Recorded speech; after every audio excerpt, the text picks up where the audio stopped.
The State Fair is just about a week away now. Preparations have been happening for weeks. In light of the recent tragedy in Indiana, we talked to Tulsa State Fair officials about safety precautions for this year's fair. 2 News reporter Breanne Palmerini joins us live in Midtown with more on that. Breanne? Well, in just a couple of days, the Oklahoma stage will be constructed right where I'm standing here, and it, along with all of the rides at the fair, will be thoroughly inspected before it starts.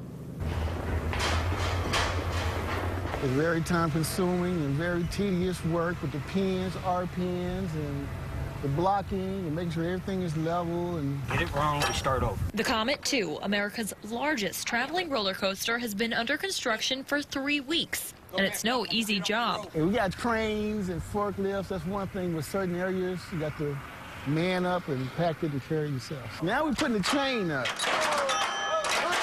The chain is very hard and tedious. At the Tulsa State Fair, safety is always the top priority here. Fair officials say the tragedy at the Indiana State Fair isn't impacting their safety standards this year because those standards are always high. In August, the Indiana stage collapsed minutes before a performance during severe weather. 7 people died as a result.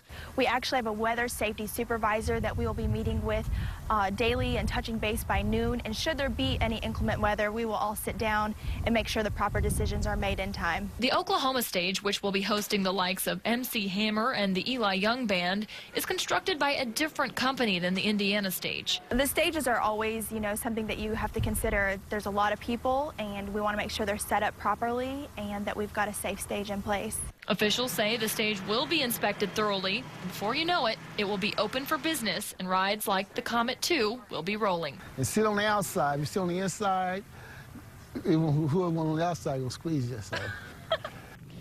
Well, I also have a preview of some of this year's crazy State Fair food. I'm told there will be deep-fried Kool-Aid this year, along with funnel cake, that's red velvet cake, and deep-fried PB&J. Live in Midtown, Breanne Palmerini, 2 News works for you.